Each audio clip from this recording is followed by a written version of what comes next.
Welcome to Kenton's videos. Enjoy the video. You begin by inspecting the frames and lenses to find the immediate issue: loose screws, bent arms, cracked lens, or broken nose pads. Once you identify metal versus plastic, pick the right screwdriver and a magnifier. This reduces stripping screws. Make sure to work on a soft cloth under bright light so small parts don't roll away. Start by tightening visible screws gently. You'll feel when they seat. If a pad is missing, prepare the small replacement so you can swap it right away. You now perform the more detailed repairs. Tighten screws with a small driver using controlled torque so you don't strip heads. Add a tiny drop of thread locker for long-term hold. Once done, realign temples.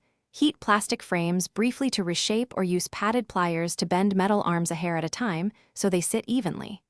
Replace worn nose pads and temple tips and press lenses into place using even pressure. These steps restore fit and comfort while preventing future loops. You finish by verifying alignment and comfort. Look straight ahead in a mirror or use a phone camera and a 6-foot reference to ensure lenses center over your pupils.